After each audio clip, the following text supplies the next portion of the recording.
Souvenez-vous qu'au début, nous avons lu que Jésus disait que celui qui croit en moi. Et là, il nous a dit qu'Étienne faisait de grands miracles et des prodiges au milieu du peuple. Au travers de la vie d'Étienne, frères et sœurs, je crois que la parole de Dieu est en train de nous confirmer que ce que Jésus a dit concernant ses disciples, la promesse qu'il a faite à ses disciples est vraie.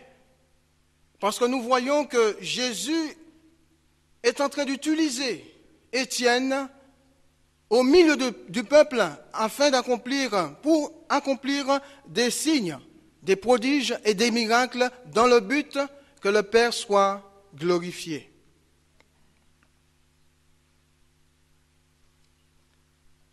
Mais je voudrais dire aussi que ce n'est pas parce que Jésus s'est permis de faire une telle déclaration que nous pouvons nous l'approprier comme ça, en claquant des doigts.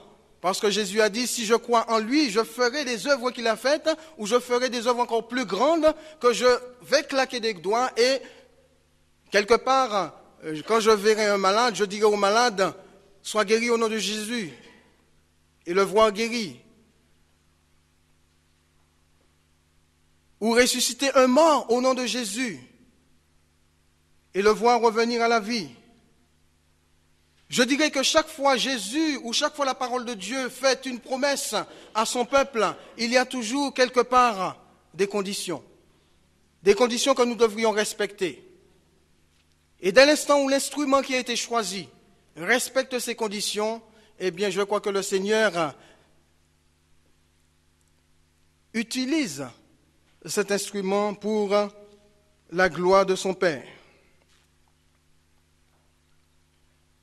Et Étienne était l'un des instruments utilisés par le Seigneur au milieu du peuple. Pourquoi? Eh bien, tout simplement parce que Étienne avait rempli les conditions.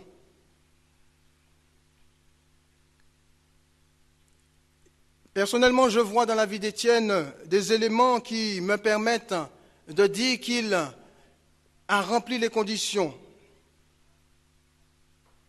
Et ce qui a permis au Seigneur de l'utiliser comme un instrument.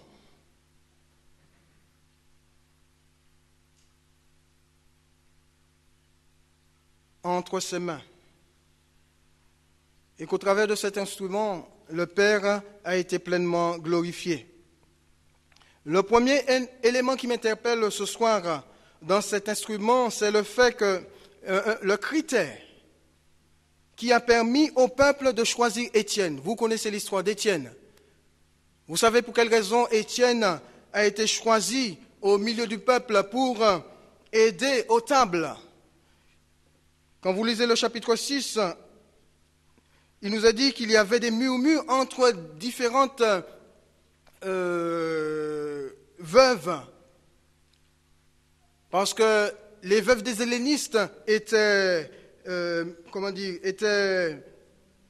négligées par rapport aux veuves des Hébreux en ce qui concerne la distribution. Et les apôtres qui ne pouvaient pas laisser le ministère de la parole et le ministère de la prière ont demandé aux frères de choisir au milieu du peuple des hommes, premièrement, de qui l'on rende un bon témoignage. C'est là le premier critère qui a permis au peuple de choisir Étienne comme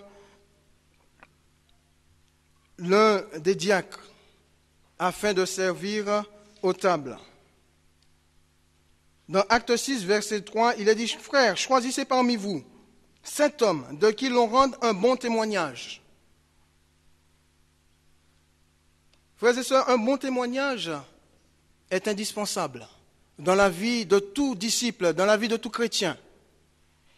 Et celui qui prétend servir le Seigneur, celui qui prétend être disciple, celui qui prétend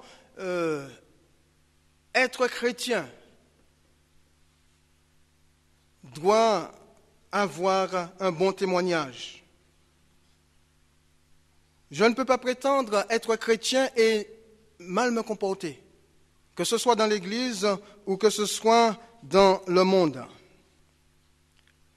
Être un bon témoignage, c'est être un modèle.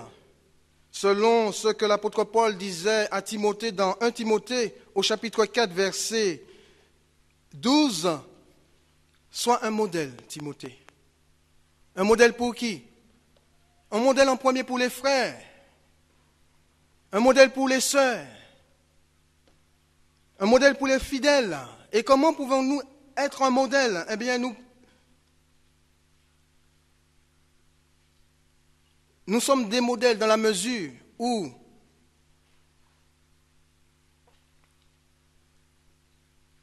nous avons des paroles, nous avons des pensées, nous avons des actions et des réactions qui soient en conformité avec la parole de Dieu. Et c'est là ce que Paul voulait dire à Timothée, sois un modèle pour les fidèles en parole, en conduite, en amour, en foi et en pureté.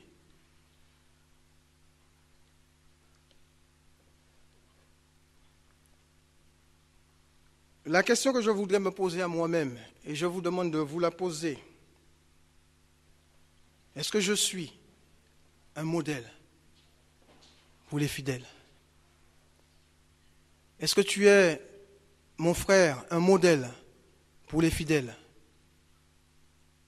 Ma soeur, est-ce que tu es un modèle pour les fidèles? Qu'on le veuille ou pas, je crois que les regards sont fixés sur nous. Dès l'instant où nous disons que nous sommes chrétiens, les regards sont fixés sur nous. Mon frère va me regarder. Ma soeur va me regarder. Vous allez être regardés. Écoutez. Et voici ce que vous dites. Si de la manière dont vous vivez, la chose est en conformité avec la parole de Dieu, avec ce que vous êtes en train de proclamer. Si l'apôtre Paul pouvait demander à Timothée d'être un modèle pour les fidèles, c'est parce qu'il était lui-même un modèle. Que ce soit en parole, que ce soit en conduite, que ce soit en amour, que ce soit en foi ou en pureté. Car l'apôtre Paul ne pouvait jamais demander à Timothée d'être un modèle si lui-même ne l'était pas pour les fidèles et aussi pour le monde.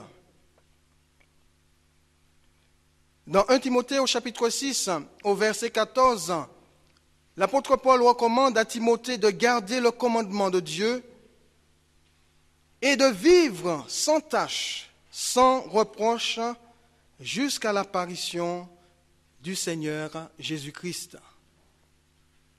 Être un modèle, frères et sœurs, c'est de vivre sans tache, sans reproche, tout le long de notre pèlerinage ici-bas. Vivre sans tache, vivre sans reproche. Je ne crois pas que ça soit facile pour un chrétien, surtout dans ces derniers temps, de vivre sans tache, de vivre sans reproche, avec tout ce qui nous agresse aujourd'hui. Et pourtant, la parole de Dieu nous appelle, la parole de Dieu vous appelle, la parole de Dieu appelle son peuple à vivre sans tache, sans reproche, jusqu'à l'apparition du Seigneur Jésus.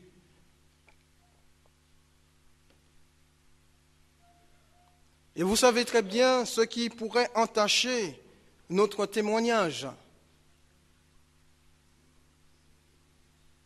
C'est le péché. Le péché, c'est quelque chose de terrible. C'est à cause du péché que Jésus a donné sa vie.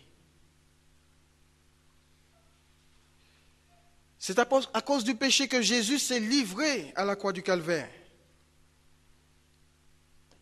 Et pour vivre sans tache et sans reproche, nous devrions fuir le péché. Comme Joseph, c'est un exemple pour moi.